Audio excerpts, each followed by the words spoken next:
presence of negativity in our life, regardless of whether it's a parent, a spouse, a good friend, the coworker in the cubicle next to you, the neighbor who pops on over every day, right? That presence of negativity is very difficult. And in some of those relationships, we have a choice of how much to take in terms of their actual presence in our life. In some of them, we don't. But we do have a choice in all of the relationships of how much of their version of reality to take in. Just because someone's a parent doesn't mean that you have to automatically subscribe to their version of reality. Yeah, it grates on you. And you have the right, regardless of the relationship, even child to parent, you have the right as your own being to say, this conversation is very difficult for me. Can we change it? Isn't it a beautiful day? Look at those flowers. Not with negativity, not with saying, oh my God, Mom, your dad, you're so negative. Listen to me, your spiritual daughter, teach you how to live. Right? Doesn't usually work very well. So you've got to be sure to do it from a place of total clarity within yourself.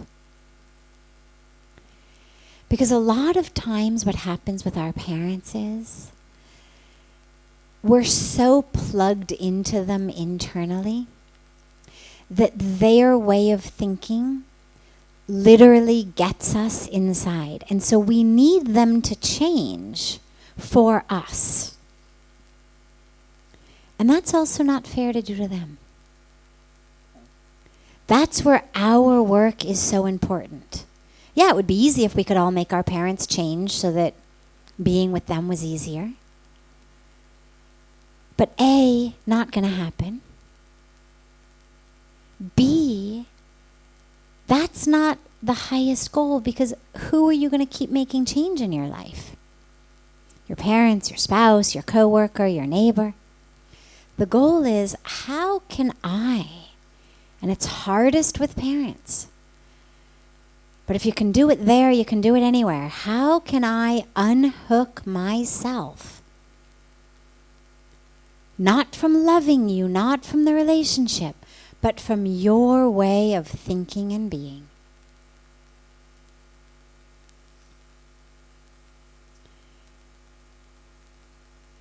Anytime you think you've really hit enlightenment,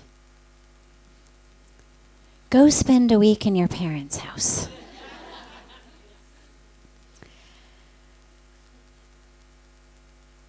And what's so wonderful about it is it really shows you what work you've still got to do. You know, if you've ever had a filling in your tooth, I had chipped a tooth and had to get a filling crown put in there last summer. And they do something really interesting. After they do it, it's all set. Before they let you go, they put this little blue, it looks like carbon paper, in between the teeth, and they say grind all around, and you go. And then they pull it out, and then they look, and then they file a little more, and then they make you grind again, and what that paper is doing is staining your teeth in the place where when you bite down, the bite isn't right. And so they know, they have to, file it down a little more. Spending a week at your parents' house is like that for your sadhana. You want to see where those spots are? It's literally like that blue paper. Okay, I guess I still have some issues around this because, oh my God, that just pushed my buttons so much that, even though I don't drink, I find myself headed to the nearest pub. Whatever it may be. I don't smoke, but I really need a cigarette. That's a signal for you. That's for you to, okay, I got to do some more work here. This is where we've got to file it down. The goal is not, how do I change them? So it's not like me saying to the dentist, my God, don't you have any paper that doesn't stain my teeth? Right? You see where that would defeat the purpose. Yeah, I would have blue stain-free teeth.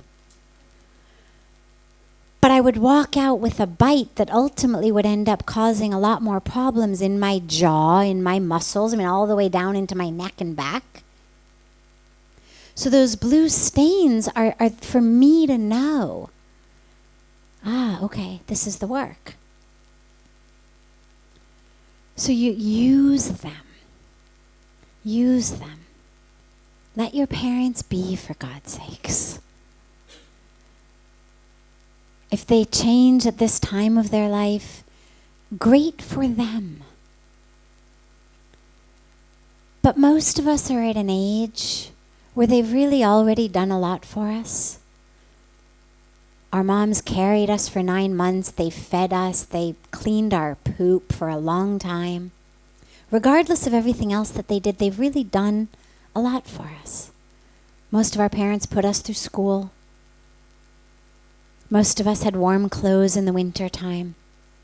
They've done a lot. And it's now a time in our life to say, okay, I don't need to come back to you with, now I need you to change the very nature of who you are. When we were a kid, it was like, oh, Mom, no, I don't want the peanut butter on the toast. I wanted butter on my toast. Mom, make me a different piece of toast. Mom, make me a different sandwich. No, I don't want to eat spinach. Well, you've gone beyond that now. Let them be. Stop with, you've got to change this, do this differently.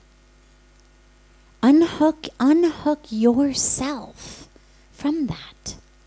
Because as long as you're hooked in, you're still where he was coming from. You're hooked in because they are the omnipotent, omniscient voice of truth, voice of safety, voice of security, voice of the very nature of who you are. No. They are not. They are people.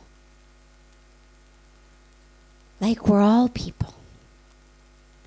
And they're doing their best, like we're all doing our best.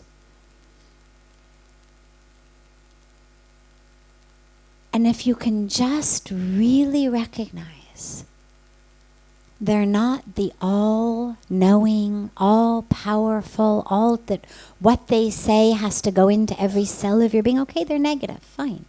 Let them be negative. Doesn't mean you have to be negative.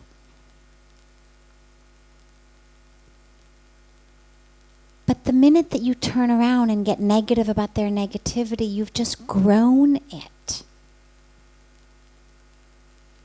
You've just grown it. I can't tell you how many conversations I had with my mom in my early years of spiritual practice of saying, Mom, just calm down. I am calm. What do you mean?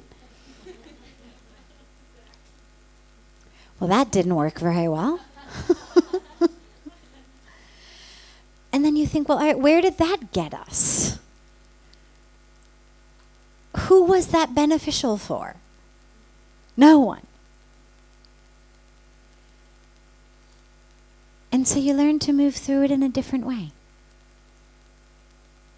Don't tell me to be calm. Okay. And then you have to look at yourself. What's my attachment to telling her to calm down? Why do I need her to calm down? If not calming down is fine for her, why is it bothering me? Why does it bother me? Why am I so troubled by it that I need her to change how she's being? And that's where life starts to get interesting. When you start looking at yourself. Why does it bother me so much? Why does it trigger me so much? Why does it plug into me so much? And that's the opportunity that we have to grow. So use them. Use it to grow. And doesn't mean that you have to live every day of the rest of your life there. Right, of course. Like you eventually get out of the dentist chair. You do it. You do it for the relationship, because the relationship is important. And you take it as sadhana, to learn about yourself, to learn how to love without needing people to be a certain way for us to love them. And then here's the bottom line of that. That's what changes them. That's what changes them. Now, you can't do it to change them. Come on, I've been so good and loving. Like, why haven't you changed yet? Sadhviji said you would change if I would just be, good and loving. No. But when you are, it actually changes them. Because what it does is it creates space for them. Nobody wants to be negative. Nobody thinks it's really fun to be cranky and grumpy and negative, criticizing. It's nobody's idea of a good time. Nobody wants to fight with their children or their spouses. Nobody wakes up and says, my God, today's a really boring day, I know. I'm gonna pick a fight with my kid. I know just how to push her buttons. It'll be really fun. Who needs TV? Nobody thinks like that.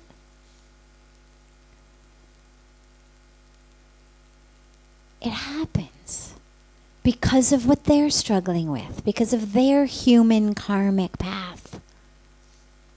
And the more space you can create for them, and just be there, and be unhooked you, loving, caring, but unhooked. However they are, fine. They're your parents. That creates space for them also then to change, should they want to. Because that's also their choice.